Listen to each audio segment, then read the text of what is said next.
जय श्री राम। मेरा नाम है सुजाता देवी। हमारे चैनल का नाम है सुजाता देवी रिएक्शन वीडियो। आज का टॉपिक वीडियो हम लेके आए हैं बांग्लादेश की नाक के नीचे बना पुल। क्या बात है यार। वीडियो में बने रहना। कहाँ पे बना है भाई ऐसा भारत वालों ने। करते वीडियो चैनल पूरा एंड तक देखना और अच्छा लगे तो हमारे चैनल को सब्सक्राइब करो, बेल घंटा दबाए तो पहला वीडियो आप तक पहुंचता रहे। करते वीडियो चालू। बांग्लादेश के नाक के नीचे बना भारत का विशाल पुल। दोस्तों, नए भारत ने अपने डर को ताकत में बदलना शुरू कर दिया है। भारत ने अपने बॉर्डर और नाजुक जगह पर ऐसे प्रोजेक्ट पर काम करना शुरू कर दिया है जो भारत को कभी किसी देश के आगे झुकने नहीं देगा। आज हम एक ऐसे ही विशाल प्रोजेक्ट की बात करने जा रहे हैं। वो सिर्फ एक पुल नहीं, वो भारत की सुरक्षा रेखा है। सोच कर देखिए, पानी के ऊपर 19 किलोमीटर लंबा रास्ता, एक ऐसा इंजीनियरिंग का अजूबा जो न सिर्फ आम लोगों की जिंदगी आसान करेगा बल्कि दुश्मन के दिलों में खौफ भी पैदा करेगा। आज की वीडियो में हम विस्तार से बात करेंगे धुबरी फुलबारी पुल के बारे में। यह भारत का सबसे लंबा नदी पुल बनने जा रहा है। 1926 की शुरुआत तक इसका लगभग 67.5% काम पूरा हो चुका है और 2028 तक यह पूरी तरह तैयार हो जाएगा। आखिर क्यों ये पुल भारतीय सेना के लिए एक पासा पलटने वाला कदम है? कैसे ये 19 किलोमीटर का लंबा रास्ता सिलीगुड़ी कॉरिडोर का विकल्प बनेगा और ब्रह्मपुत्र जैसे विशाल नदी पर बनाना इसे क्या मुमकिन था और क्यों नामुमकिन इसे माना जा रहा था? इस प्रोजेक्ट के बारे में जानने के लिए बने रहिए वीडियो के अंत तक। सबसे पहले हमें जगह को समझना होगा। ये पुल असम के धुबरी शहर को मेघालय के फुलबारी शहर से जोड़ रहा है। अगर नक्शे पर देखें तो यह ब्रह्मपुत्र नदी के ऊपर बनाया जा रहा है। अभी के हालात क्या है? अगर आज आपको धुबरी से फुलबारी जाना हो तो आपके पास दो ही रास्ते हैं। या तो आप नाव का सहारा लें जो कि बहुत जोखिम भरा है और इसमें बहुत समय भी लगता है, या फिर आप सड़क के रास्ते जाएं। लेकिन दोस्तों, सड़क का रास्ता इतना लंबा है कि उसमें 200 से 250 किलोमीटर का चक्कर लगाना पड़ता है। इसमें नर नारायण सेतु होकर जाना पड़ता है जो काफी दूर है और इस सफर में आराम से 6 से 8 घंटे लगते हैं। सोचिए, 8 घंटों का सफर। और ये पुल बनने के बाद ये दूरी सिमटकर सिर्फ 19 किलोमीटर रह जाएगी और वक्त लगेगा सिर्फ 20 से 30 मिनट। ये कोई छोटा मोटा फर्क नहीं है। यह माल ढुलाई यात्रा की दुनिया में एक बहुत बड़ी क्रांति है। यह पुल राष्ट्रीय राजमार्ग 127 बी का हिस्सा होगा और सीधे तौर पर पूर्वी पश्चिमी कॉरिडोर को मेघालय से जोड़ेगा। इसका मतलब है मेघालय, त्रिपुरा, मिजोरम और बाराक घाटी के लोगों के लिए पश्चिम बंगाल और बाकी भारत आना अब पहले से कहीं ज्यादा आसान हो जाएगा। इंजीनियरिंग का कमाल। अब बात करते हैं तकनीक की, क्योंकि 19 किलोमीटर लंबा पुल बनाना कोई आसान काम नहीं है, वो भी ब्रह्मपुत्र जैसी शक्तिशाली नदी पर। ब्रह्मपुत्र का पानी का बहाव और उसका फैलाव दुनिया में सबसे खतरनाक माना जाता है। इस प्रोजेक्ट में एक्स्ट्रा डोज्ड केबल स्टेज तकनीक का इस्तेमाल किया गया है। अब आप सोचेंगे कि ये क्या है? दोस्तों, आसान भाषा में समझे तो यह गर्डर पुल और केबल तार वाले पुल का एक मिला जुला रूप है। जब पुलों के खंभे के बीच की दूरी ज्यादा होती है तो सिर्फ नीचे के सहारे काम नहीं चलता, ऊपर के मोटे केबल्स भी इसका सहारा बनते हैं।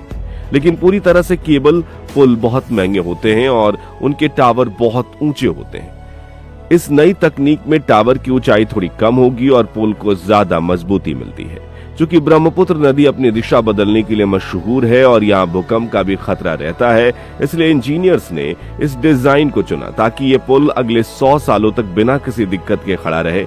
इस प्रोजेक्ट को L&T लार्सन एंड ट्रूबो बना रही है, जो निर्माण की दुनिया की एक भरोसेमंद नाम है और इसमें जापान की एजेंसी GICA का बड़ा आर्थिक सहयोग है।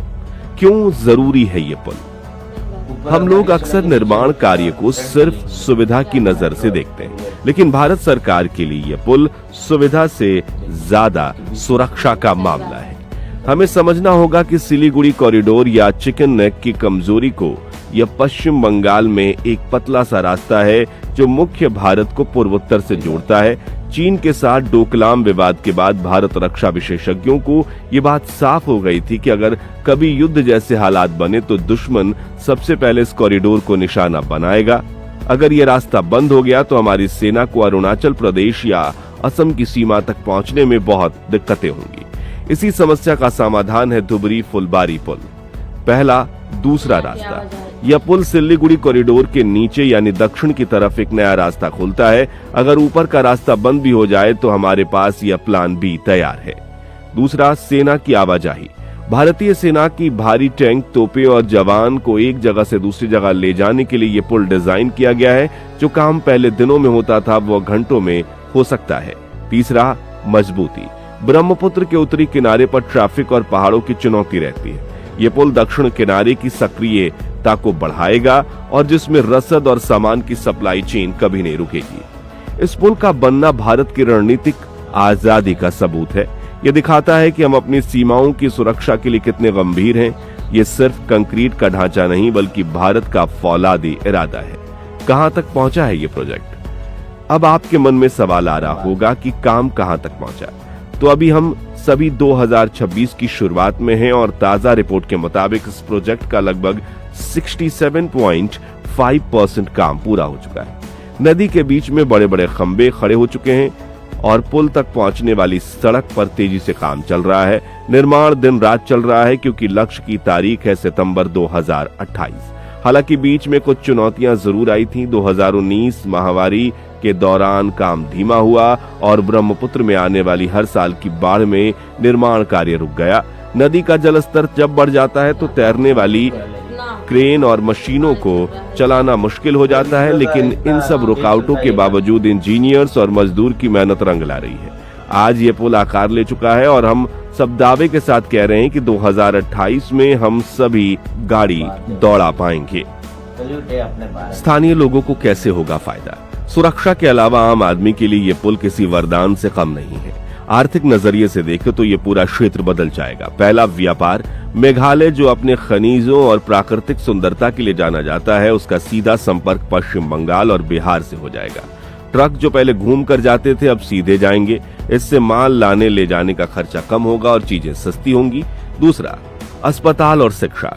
फुलबारी और उसके आसपास के इलाकों में चिकित्सा सुविधाएं कम हैं। धुबरी और गुवाहाटी जैसे बड़े शहरों तक पहुंचने आसान होने से लोगों को बेहतर इलाज और शिक्षा मिल पाएगी। तीसरा, पर्यटन। पूर्वोत्तर भारत पर्यटन का एक खजाना है, लेकिन संपर्क की कमी की वजह से बहुत से पर्यटक वहां जाने से कतराते हैं। इस पुल को बनाने के बाद मेघालय की गारो पहाड़ियों तक पहुंचना आसान हो जाएगा, जिससे स्थानीय पर्यटन का व्यापार बहुत हद तक बढ़ जाएगा। ये पुल सिर्फ दो किनारों को नहीं जोड़ रहा, बल्कि ये हजारों लोगों की किस्मत को उन मौकों से जोड़ रहा है जो अब तक उनसे दूर हैं।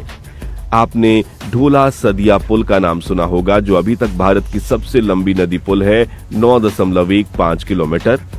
आपने बोगीबिल पुल को भी देखा होगा, जो रेल और सड़क दोनों का पुल है, लेकिन धुबरी फुलबारी पुल इन सब का बाप होने वाला है। लंबाई के मामले में 19 किलोमीटर, ढोला सदिया से लगभग 2 गुना। ये पैमाना दिखाता है कि भारत अब छोटे प्रोजेक्ट पर नहीं रुकता है। हम दुनिया के बेहतरीन निर्माण कार्यों के साथ कदम से कदम मिला रहे हैं। जहां बोगीबिल ने ऊपरी असम को जोड़ा, वहीं धुबरी निचले असम और मेघालय सीमावर्ती इलाके की तस्वीर बदल देगा। ये पूरा नेटवर्क मिलकर पूर्वोत्तर को लक्ष्मी बनाने के सपने को पूरा कर रहा है। इस प्रोजेक्ट में आने वाली मुश्किलें, मैं चाहता हूं कि आप लोग एक पल के लिए इंजीनियर्स की मुश्किलों को समझें। ब्रह्मपुत्र पर पुल बनाना गंगा या यमुना पर पुल बनाने जैसा नहीं है। ब्रह्मपुत्र एक नदी है जो कई धाराओं में बटकर बहती है और लगातार अपना रास्ता बदलती रहती है। जो जमीन आज सूखी दिख रही है, हो सकता है कि वहां कल 20 फीट गहरा पानी हो। इसके अलावा यहाँ की मिट्टी अक्सर बहुत ढीली होती है। भूकंप आने पर मिट्टी पानी की तरह व्यवहार करने लगती है, जिसे सॉइल लिक्विफिकेशन कहते हैं। ऐसी मिट्टी में खंभों को टिकाना एक बहुत बड़ा इंजीनियरिंग का सवाल था। इसके लिए जमीन को बहुत नीचे गहराई तक खोद कर नींव डाली गई। अब जब आप 2028 में इस पुल पर सफर करेंगे तो याद रखिएगा, इसके हर एक खंबे के पीछे हजारों इंजीनियर्स का दिमाग और लाखों घंटों की मेहनत छुपी हुई है।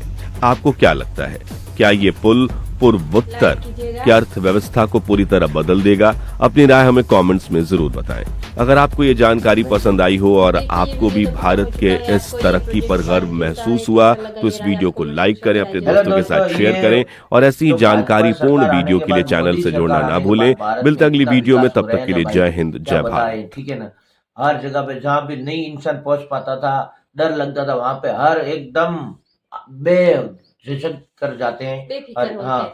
ये वीडियो आपको अच्छा लगा तो हमारे चैनल को सब्सक्राइब कर ले, बेल घंटा दबाए, पहला वीडियो आप तक पहुंचता रहेगा। नेक्स्ट वीडियो मुलाकात मिलेंगे। होगी। जय श्री जय राम। हिंद, जय भारत।